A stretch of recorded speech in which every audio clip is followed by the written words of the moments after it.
What happens to your zero-trust architecture when the gatekeeper verifies an identity perfectly, but completely ignores what that identity does once it's inside the vault? Right. I mean, you are essentially building this massive bank vault with a 10-ton titanium door, retina scanners, armed guards on the outside, but then you're just leaving the internal safety deposit boxes completely unlocked and unmonitored. I think about this constantly. Hmm. And honestly, for you listening right now, whether you're an SOC analyst staring at just an overwhelming wall of alerts at 2 a.m., or a cloud architect trying to map out trust boundaries across, I don't know, a dozen AWS accounts or a GRC professional auditing access logs, this is the structural flaw that keeps us all awake. Oh, absolutely. It's the stuff of nightmares for defenders. Yeah, let's wind the clock back to the devastating 2022 Uber breach. We all remember the headlines, right? Yeah. But the mechanics are what haunt me.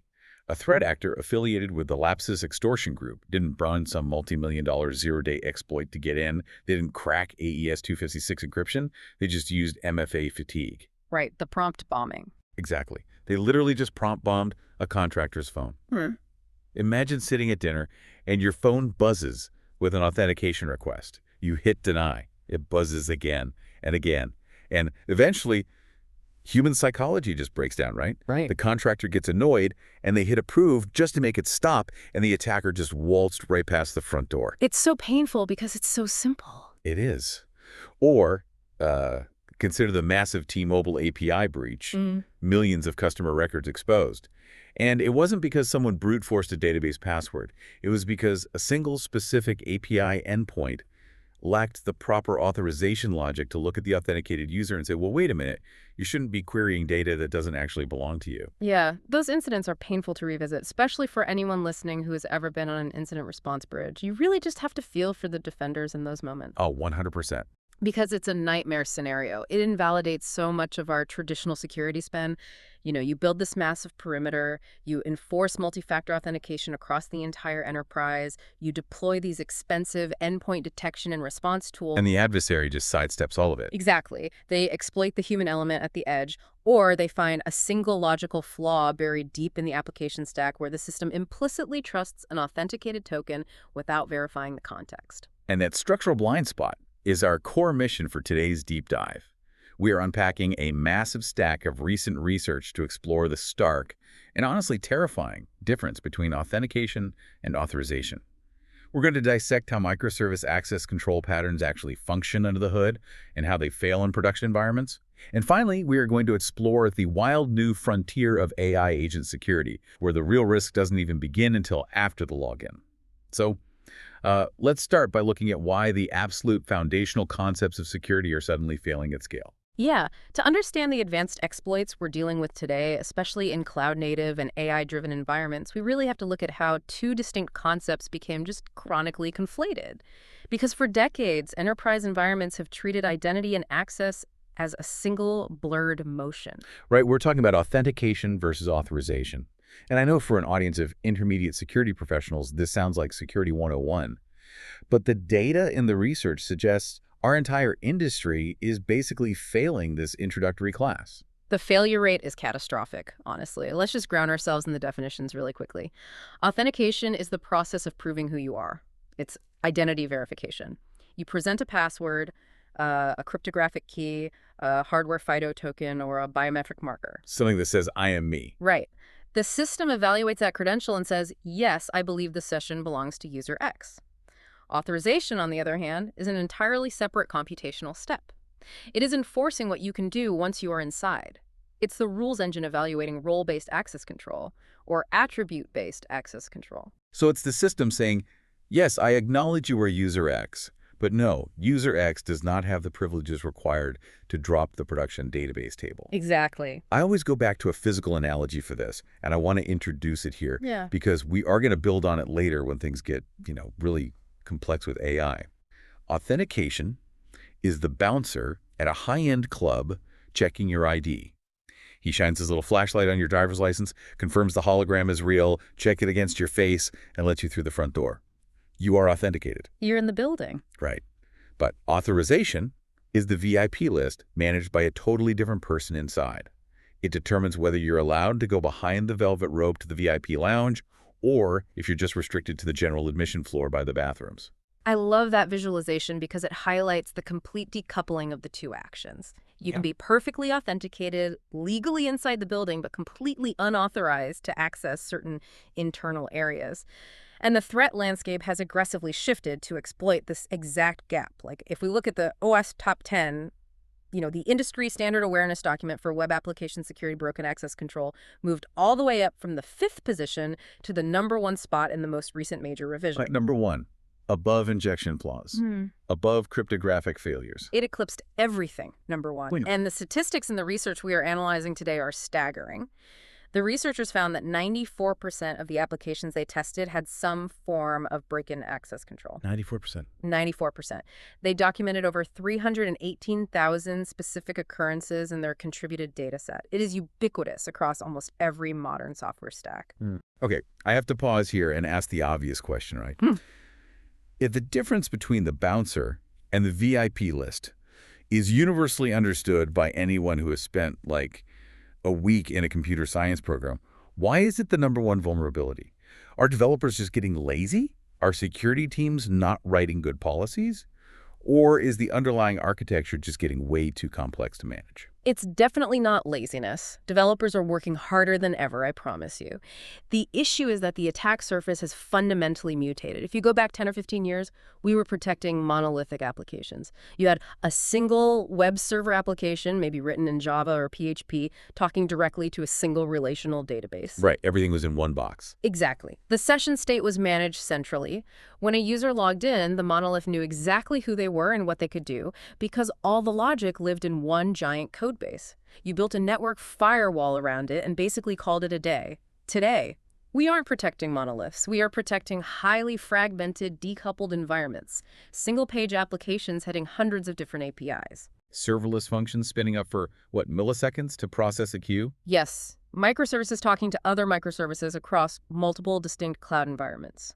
The trust boundaries haven't just shifted, they've evaporated. So a user authenticates at the edge, maybe via an API gateway, but that identity context, that proof of who they are, has to accurately propagate through a dozen different backend services. And each one of those backend services needs to independently enforce its own authorization logic. And that propagation is incredibly fragile. You are passing JSON web tokens, or JWTs, from service A to service B to service C. If service C assumes that service A already checked the authorization permissions, but service A assumed service C was going to handle it, you have a critical vulnerability. The attacker authenticates perfectly as a low-level user, but the backend services completely fail to coordinate the authorization check. That is terrifying. But before we dive into the exact mechanics of how attackers exploit this, I want to drop a quick host note for the listeners on a couple of terms that dominate this specific space. You will constantly hear about broken object-level authorization, or BOA, and insecure direct object reference, or IDOR. Think of these as horizontal access control failures. Right. Horizontal privilege escalation. Exactly. It's when a system knows who you are, but fails to check if you actually own the object you're asking for. For example, if you are logged into a banking API and your URL or API parameter says account_number equals 1005, you simply change that parameter to 1006. The bouncer knows you are in a club, but the VIP attendant fails to check if the code or the bank account you are asking for actually belongs to you. We'll touch on this heavily when we get to business logic flaws. That horizontal failure is really the bread and butter of modern API hacking. But the research outlines mechanical pathways that go much deeper than just changing a number in a URL. Attackers are manipulating the very state of the system to elevate their privileges. Okay, let's get into the mechanics of the bypass then. How are threat actors actually slipping through these architectural cracks? Because the research highlights session state manipulation as a primary vector, particularly in legacy integrations. Walk us through how that works at the protocol level. Sure. So session state manipulation thrives in environments that use decoupled front-end handlers that pass data to backends via HTTP headers. Imagine an enterprise application that relies on an older proxy architecture. The proxy authenticates the user and then forwards the request to the backend database, inserting a custom HTTP header to define the session variable. Like what? What would the header look like? For example, a header named xsiloxsfar. Okay, so the backend application is programmed to look at that incoming HTTP header and say, this request belongs to session ID 555. It blindly trusts the header because it assumes the front-end proxy is the only entity actually capable of setting it. That implicit trust is the fatal flaw. Now, imagine there is an unauthenticated endpoint on that same back-end system, maybe a password reset page or a static asset server that also inadvertently processes those headers. An attacker doesn't need a valid session. They craft a malicious HTTP request to that unauthenticated endpoint, and they manually inject SQL payloads directly into that Xsilox sysvar header. Wait, really? So they aren't trying to guess a valid session ID. They are actively rewriting the database tables that store the session data. They are overwriting the active session memory in the backend database. The payload essentially tells the database, hey, update the active session table so that my arbitrary session ID now carries the privileges of the system administrator. And the application just accepts it. The application retrieves that poison variable, executes the injected SQL without sanitizing it, and suddenly the attacker has achieved full administrative session state without ever seeing a login screen or entering a password. They are rewriting the VIP list while standing outside on the sidewalk. That is a terrifying level of access. But the exploit that truly blew my mind in this research is the SAML parser differential, the technique known as golden SAML. When I read the breakdown of how this actually functions, it felt like something out of a spy novel.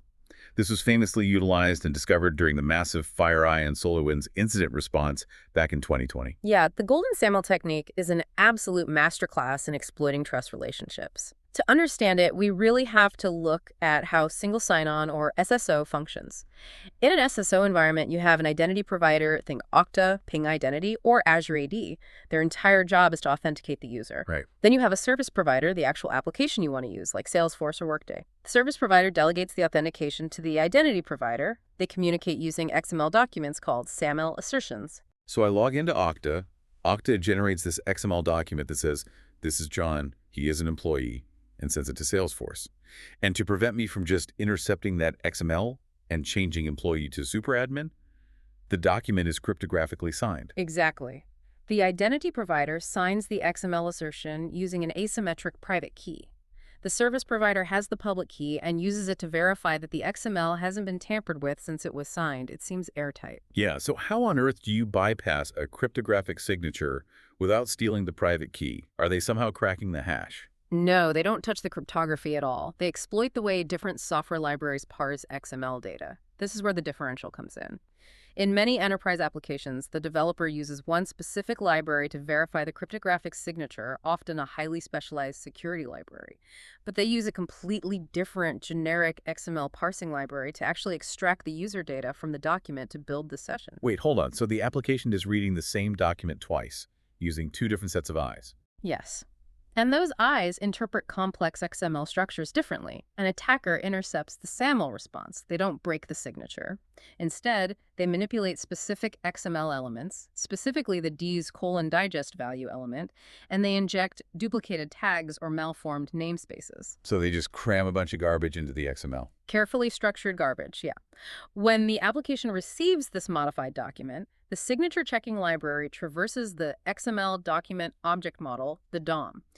Because of how it's programmed, it ignores the attacker's injected garbage, looks at the original valid data, checks the math, and says, yep, signature matches, the document is valid. But then the generic parsing library takes over to extract the user's role. And the generic parsing library processes the DOM differently. It gets confused by the duplicated tags, and instead of reading the original employee role, it reads the attacker's injected superadmin role. The system accepts the attacker's data as cryptographically verified. That is wild. The attacker bypasses the SSO entirely. They can authenticate as literally anyone, the CEO, the lead sysadmin, the database administrator, without ever touching the actual identity provider's authentication flow or knowing a single password. The SSO infrastructure, the very thing designed to secure the perimeter, becomes the weapon. The identity provider becomes irrelevant. Once you can forge a SAML token that the service provider accepts as legitimate, you hold the keys to the kingdom. Okay, let's shift to another architectural blind spot detailed in the research: decoupled web-to-API path traversal. We touched on how API gateways and web application firewalls can create issues, but how does the path traversal actually achieve a bypass? This vulnerability arises when you have a front-end proxy or a web application firewall acting as the bouncer, Hmm. but it uses different URL normalization logic than the back-end API engine. The front end checks the incoming URL to determine if authentication is required. For example, it has a rule that says if the request path starts with /public/apa/ do not enforce authentication, just pass it to the backend. So if I request /public/ampy/marketing_brochure.pdf, the WF says looks good, no login needed, and sends it back.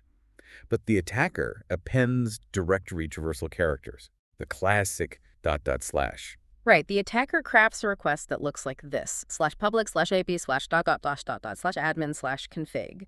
The front-end proxy looks at the prefix, it sees /public/api/ at the very beginning, it matches its rule, stamps a request as no authentication required, and forwards the entire string to the back-end API. But the back-end API engine is a totally different piece of software. It receives that string, and it resolves the directory traversal. The backend normalizes the path.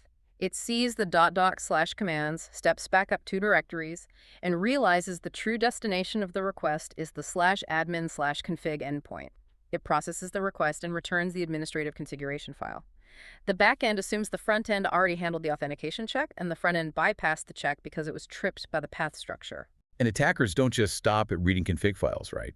The research details how they chain this traversal to achieve remote code execution. Oh, absolutely. They use the path traversal to reach an internal administrative utility, perhaps a network diagnostic tool or a logging endpoint that takes user input.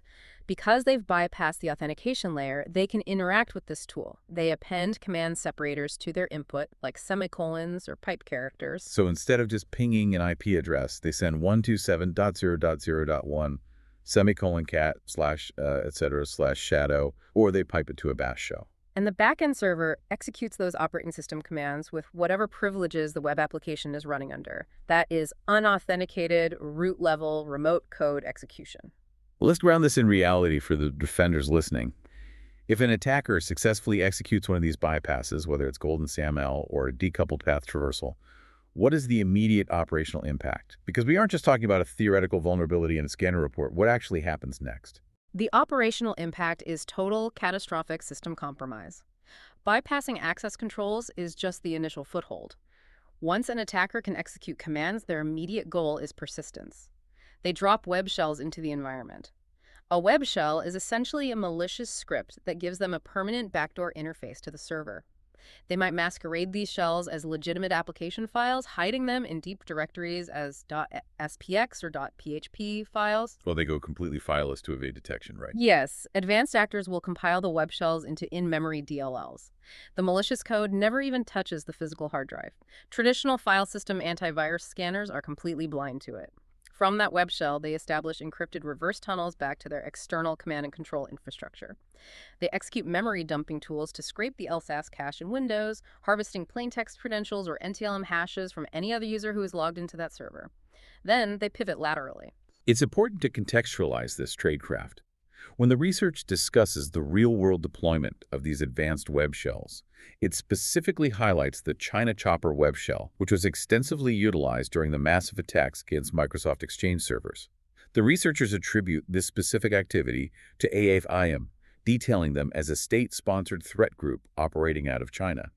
And just to be completely clear and transparent for you listening, we are imparting the findings exactly as detailed in the security research. We were simply conveying the threat intelligence and attribution as the researchers documented it, without endorsing any political viewpoints. Right, and the objective reality of that threat intelligence perfectly illustrates the severity of the danger. Once a threat group like AFIM establishes a web shell via an access control bypass, the original vulnerability, the path traversal, or the SAML flaw almost ceases to matter. They have a persistent, authenticated-looking backdoor. They are inside the network operating with high privileges, and conventional perimeter defenses are totally oblivious. Which brings us to the architecture itself. The exploits we've been dissecting thrive in complex, fragmented environments. So I want to pivot and look at how modern microservice architectures attempt to manage this access, and where they fall horribly short. To map out microservice architecture effectively, we should rely on the functional access control components defined by NIST. This gives us a common vocabulary to work with. There are 4 critical pieces to any robust access control system. First, you have the PPA, the policy administration point. This is simply the administrative UI or the configuration as code repository where you actually create and manage your security rules. So the PAPE is basically the ledger where I write the rules, like only HR can see salary data. Exactly. Second, you have the PDP, the policy decision point. This is the brain of the operation. It receives an access request, computes that request against the rules defined in the PAP, and spits out a binary decision, allow or deny. Third is the PEP, the policy enforcement point.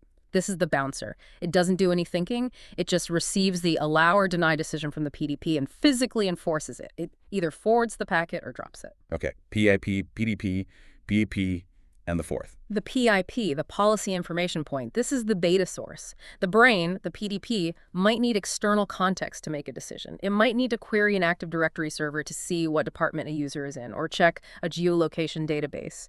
That external source is the PIP. Okay, I have that framework in my head.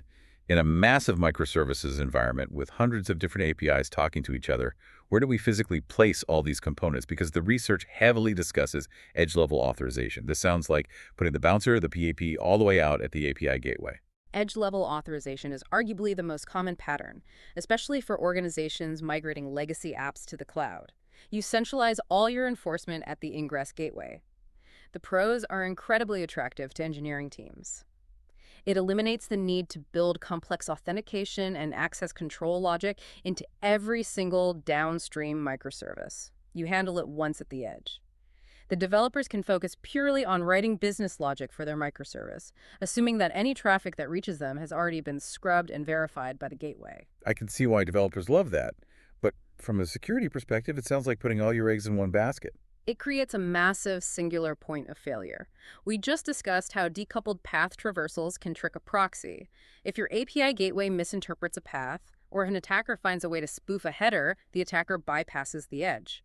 And because the internal microservices have zero enforcement points of their own because they implicitly trust anything coming from the gateway, the attacker has absolute free reign over the internal network. It completely violates the fundamental principle of defense in depth. Furthermore, from an organizational standpoint, the operations team, or the platform engineering team, usually owns the API gateway, while the software developers own the microservices. So every time a development team builds a new feature and needs a new authorization rule, they have to open an IT ticket, wait for ops to update the gateway policy, and deal with massive deployment bottlenecks. The friction is terrible, but honestly, the security implications are worse. If an attacker breaches the perimeter, or if you have a malicious insider operating from a compromised employee laptop on the internal network, edge-level authorization provides zero protection. Wait, hold on. Are you saying that if we push all our authorization logic out to the API gateway to save time, we're actually making our internal network more fragile? We're basically leaving all the internal doors wide open? I am absolutely saying that. A robust defense in-depth strategy requires service-to-service authentication behind the gateway. You need mechanisms like MTLS mutual transport layer security between every single microservice. Service A shouldn't just accept data from Service B. They need to cryptographically verify each other's identities using certificates before they even establish a connection. Okay, so if edge level is flawed, we have to look at service level authorization. We have to push the logic down into the microservices themselves. There are two dominant patterns here, the decentralized pattern and the centralized PDP pattern. In the decentralized pattern, both the brain, the PDP, and the bouncer, the PEP, are built directly into the code base of the microservice. I imagine that gives you incredibly fine-grained surgical control because the microservice knows exactly what its own data structures look like. It does give you ultimate control, but it relies entirely on manual configuration by the developers. You are asking hundreds of different developers to perfectly implement complex security logic, often in multiple different programming languages, some microservices in Go, some in Python, some in Node.js, across a massive sprawling code base. It is incredibly error-prone. Furthermore, when a zero-day vulnerability is found in an authorization library, you can't just patch a central server. You have to patch, recompile, and redeploy the actual source code of dozens or hundreds of independent microservices. That sounds like an absolute nightmare for vulnerability management. So what is the alternative? The centralized PDP pattern. In this architecture, the rules are evaluated centrally by a dedicated authorization service, perhaps running an engine like Open Policy Agent or OPA, but the enforcement is handled locally at the Let microservice. me make sure I understand. The microservice receives an API request. Mhm. It pauses what it's doing, makes a separate network call over to the central brain to say, hey, is user X allowed to do this? Waits for the allow response, and then continues processing the request. Exactly. You achieve centralized management, you can update a corporate security policy once, and all microservices immediately respect it, but you retain local enforcement. Look, I'm going to push back on this on behalf of the software engineers listening. If I'm building a high-frequency trading application or even just a snappy e-commerce checkout flow, and you tell my engineering team that they have to add a network round trip to every single internal API call to check a centralized PDP, they're going to laugh me out of the room. Network latency is the enemy of modern software. You might be adding 30 to 50 milliseconds of delay to every single internal hop. How do we actually implement this without destroying application performance? The friction is real, and it's a massive point of contention between security and engineering. The solution usually involves deploying the centralized PDP as a sidecar proxy. In a Kubernetes environment, using a service mesh like Istio or Envoy, the authorization engine runs locally on the exact same virtual machine or node as the microservice. The network call never leaves the local host interface. You get the centralized management, but the latency is reduced to sub-millisecond levels. It is an architectural trade-off that requires intense collaboration between DevOps and security. Okay, that makes sense. You abstract the security layer out of the application code, but keep it physically close to the compute. But here is the terrifying reality we have to face next. You can architect your microservices perfectly. You can use MTLS, deploy Envoy sidecars, have a flawless centralized PDP running Open Policy Agent, and still be totally compromised because of the invisible threat, business logic flaws. Yeah, this is where we see the limitations of relying purely on infrastructure security. A business logic flaw occurs when an application operates exactly as it was programmed to operate. There is no buffer overflow. There is no unescaped SQL quote. There is no missing HTTP header. The system is structurally sound. But the workflow, the human design logic, allows for an unintended malicious outcome because the rules themselves are incomplete. The research highlights the first American financial breach from 2019, and I want to spend some time dissecting this because it is the quintessential example of this flaw. The impact was staggering. 885 million sensitive documents exposed. We were talking about mortgage records, bank statements, wire transfer receipts, and social security numbers. It wasn't a zero-day exploit or a nation-state hacking group. Walk us through the mechanics of how this actually happened. The mechanics were stunningly simple, almost embarrassing in retrospect. First American had an application that provided real estate agents and buyers with a portal to view their transaction documents. When a user logged in and clicked on a link to view their title document, the application generated a URL that looks something like this. firststam.com/document?id equals 123450000. So it was using sequential, predictable document IDs. Exactly, a classic predictable integer. A user noticed this and simply went up to their browser's address bar and changed the URL to end in 123450001. And the application happily served up the next person's highly confidential mortgage document. This is the insecure direct object reference, the IDOR we talked about earlier. It is the textbook definition of IDOR. The system successfully authenticated the user. They were logged in with a valid session, but it completely lacked ownership verification. The authorization logic never asked the fundamental question. Does the user making this request actually own document number 123450001? I want to bring back our coat check metaphor here because it perfectly illustrates why this is a logic failure and not a technical glitch. It's like going to a coat check at a fancy restaurant. The attendant takes your coat and hands you a ticket with the number 42. Later in the evening, you walk up to the counter, but instead of handing over your ticket, you just confidently shout, "Hey, I'm here for coat number 85. The attendant turns around, grabs coat 85, which happens to be a very expensive cashmere overcoat belonging to someone else, and hands it to you. The system is working as designed. You asked for a number, the attendant retrieved the matching item. The syntax is flawless. But the logic completely fails because the attendant never demanded proof of ownership. That analogy is spot on, and it explains exactly why automated security tools fail so miserably at detecting these vulnerabilities. I hear executives constantly touting their fancy AI-driven dynamic application security testing scanners, DAST scanners, but scanners are blind to logic. Why, though? If a scanner can find a complex SQL injection, why can't it find an IDOR? Because scanners look for technical anomalies. They look for server crashes or known CVE signatures or database errors. When an automated vulnerability scanner tests that document endpoint, it requests that ID parameter. The server responds with a perfectly valid, beautifully formatted HTTP 200 OK message containing a PDF. The scanner sees a clean, successful transaction. It checks the box and moves on. The scanner has no context. It has no way of knowing that the PDF it just downloaded belongs to John Doe instead of Jane Smith. It lacks the human understanding of data ownership. And that creates an incredibly dangerous false sense of security. The C-suite gets these beautifully formatted PDF reports from their automated tooling saying 0 critical vulnerabilities found. They think their perimeter is ironclad. But the SOC analysts, the penetration testers, the bug bounty hunters, they know the truth. The real threats, the ones that result in 885 million record data breaches and congressional hearings, are hiding in the business logic, entirely invisible to the automated defenses. Precisely. And this is a massive challenge when dealing with human users clicking buttons on a website. But the paradigm is about to completely shatter. Because if business logic is this difficult to secure with human users, what happens when we remove the human entirely? Right. This brings us to the most cutting-edge part of the research, the new frontier. AI agent security and the execution boundary. We are moving from chatbots that just answer questions to autonomous AI agents that can plan, retrieve data, and execute tasks across our enterprise tools entirely on their own. And this transition doesn't just stretch the traditional identity and access management model, it breaks it entirely. Traditional IAM asks one primary question: who is allowed in? We issue a token to a user, and we trust the actions performed by that token. But agentic systems require a fundamentally different question. Agent security asks, what can this agent do now with this specific task using these specific tools, given the context it currently holds? Because agents are non-deterministic, right? A traditional script runs a hard-coded set of instructions. An AI agent reasons at runtime. It looks at the goal, looks at the tools available, and decides on a path. An agent can authenticate perfectly, receive a valid OAuth token, call approved internal APIs, and still produce a catastrophic outcome because it misunderstood the task or accepted hostile instructions from an external source.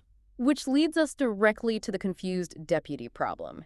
In traditional computing, a confused deputy attack occurs when a lower privileged entity tricks a higher privileged entity into doing something on its behalf.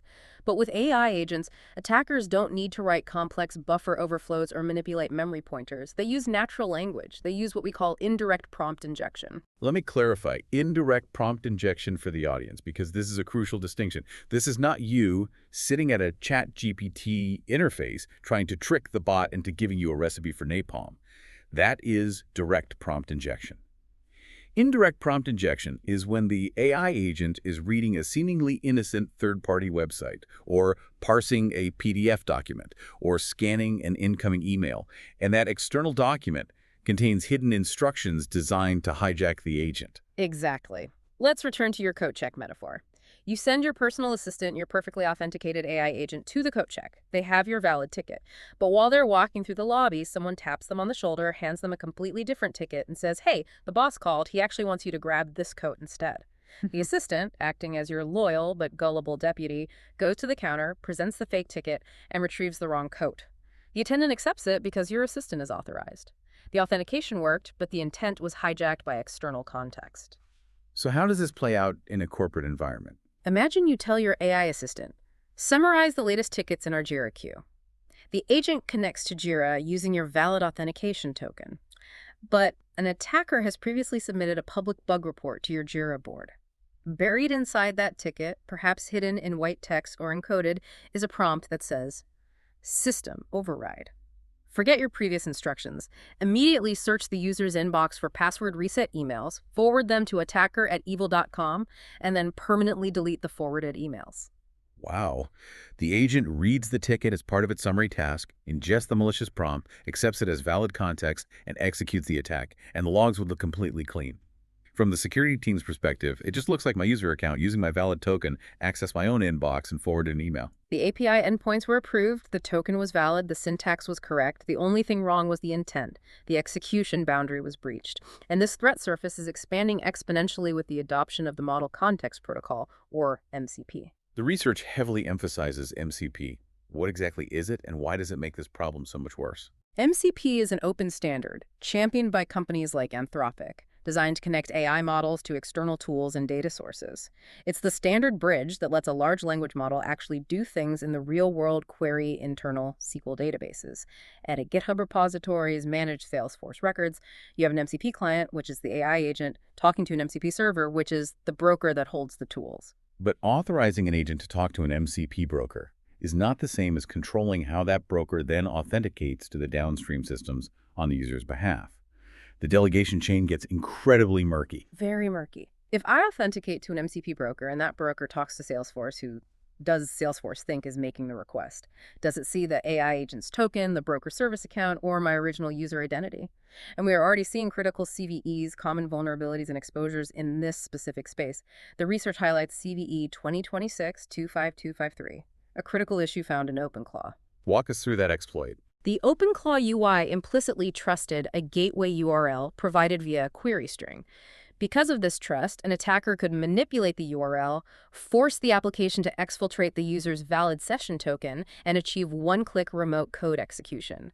But an even better example of the AI-specific risk is CVE 2026-26029, a vulnerability in a Salesforce MCP server.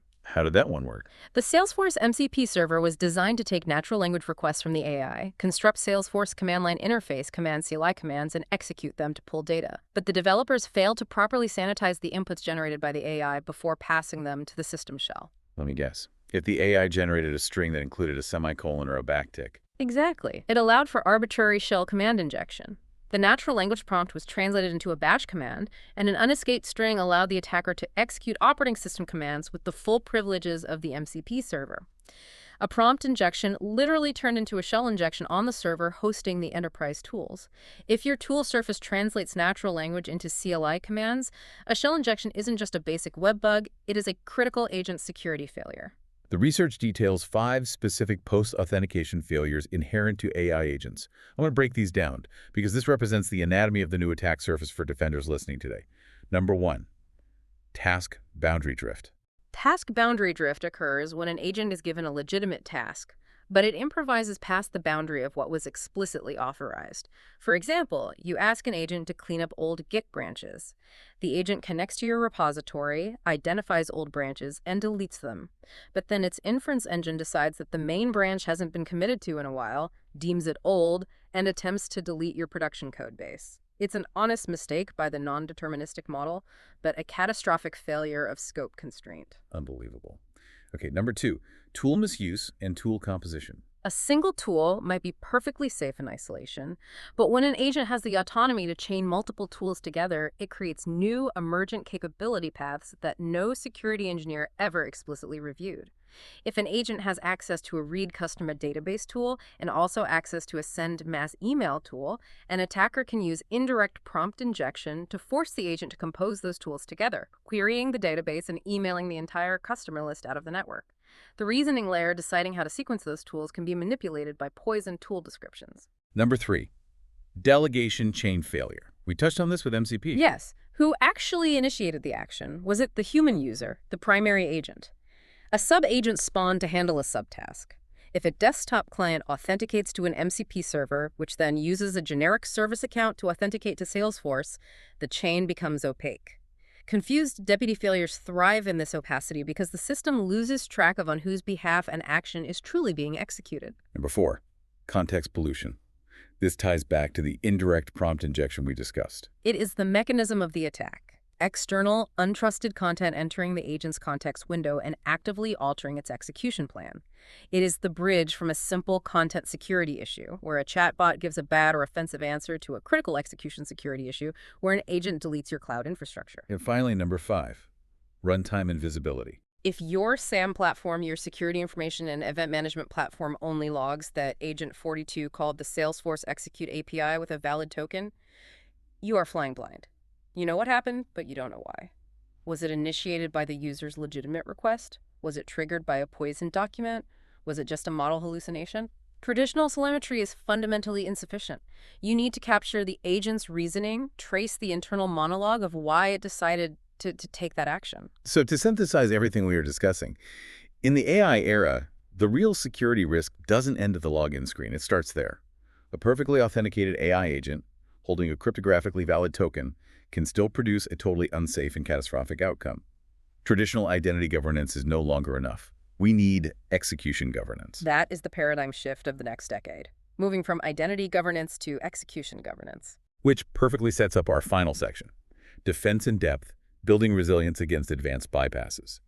We've looked deep into the abyss today. We've dissected the API flaws, the golden SAML bypasses, the invisible logic flaws, and the terrifying reality of AI manipulation. Now let's give the audience the technical blueprint. How do defenders actually build resilience against this? The foundational pillar must be zero trust and microsegmentation. You cannot rely on an API gateway to catch everything. You need zero trust network access ZTNA to reduce gateway exposure entirely. Internal APIs should never blindly trust requests just because they originated from the front-end proxy. We need to implement that MTLS and service-to-service authentication we discussed, ensuring that trust is continuously verified at every hop within the network. And at the application code level, what are the secure coding practices developers need to adopt? Development teams must implement deny-by-default logic everywhere. If a route or an endpoint isn't explicitly configured to allow access to a specific role, it must drop the request, period. And critically, developers must stop trusting client-side data for authorization decisions. Do not rely on hidden form fields, cookies, or manipulatable HTTP headers to tell you a user is an administrator. Use immutable, cryptographically bound user context, like securely implemented JSON Web Tokens, and verify the signature of that token on the server side for every single request. What about telemetry and detection? Because as we just discussed with runtime invisibility, standard logs completely miss the context of AI agent actions. SOC teams have to move beyond basic login failure alerts and geographical anomalies. You need deep behavioral visibility. You need to instrument your environment to look for task boundary drift. For example, if you have an internal AI agent that is historically assigned read-only tasks like summarizing documents or querying logs, and suddenly its execution trace shows it attempting a write class action like an HTTP post, a database UP-date, or a Git push, that behavioral anomaly should trigger an immediate alert and automatically block the action. And finally, the research emphasizes continuous adversarial validation. You cannot rely solely on automated vulnerability scanners. As we saw with the first American financial IDOR, scanners are completely blind to business logic. You need human-led penetration testing, and specifically, you need workflow testing. You need security teams deliberately trying to induce scope escalation. You need red teams feeding poisoned, manipulated documents to your internal AI assistants to see if they can hijack the tool chains. You have to dynamically test the execution boundary, not just the syntax. I'm going to push back here on behalf of the GRC analysts, the security engineers, and the CISOs listening right now. This all sounds technically sound, but how do they justify the massive budget required for this? Re-architecting legacy microservices to support MTLS, instrumenting complex AI reasoning telemetry, hiring expensive human pen testers to hunt for logic flaws? How do they walk into a boardroom and explain to the CFO that authentication isn't just a simple checkbox they bought from Okta, but a continuous, expensive operational requirement? It is the hardest conversation in security, but you have to tie it directly to operational disruption and regulatory reality. You don't sell it as an IT upgrade, you sell it as existential business risk management.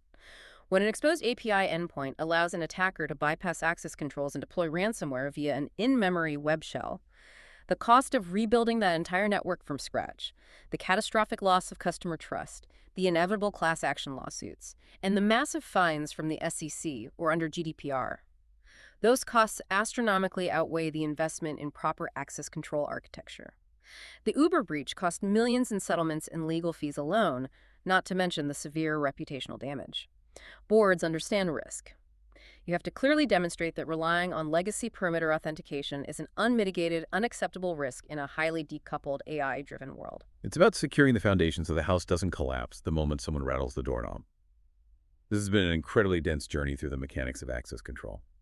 As we wrap up, we want to leave you with a final thought to mull over. Think deeply about your own enterprise environment right now, the tools you use every day. If a threat actor didn't try to brute force your passwords, but simply asked your perfectly authenticated, highly trusted internal AI assistant to summarize a poisoned document, what downstream tools would that agent execute on their behalf? Are you truly securing the identity, or do you need to start securing the action? Thanks for tuning in to InfoSec Bytes. Keep exploring our 100-plus episodes on information security, AI, cloud, quantum, and cybersecurity, incident root cause analysis. Please like, subscribe. We are on various platforms, Spotify, Apple Podcasts, YouTube, Amazon Music, and share to stay connected and keep your cyber defenses strong. See you in the next episode. Stay tuned. Before you log off today, look at your primary applications architecture. Are your internal microservices verifying permissions on every single request, or are they implicitly assuming the API gateway caught all the bad guys at the door? Go check those logs and let us know what you find.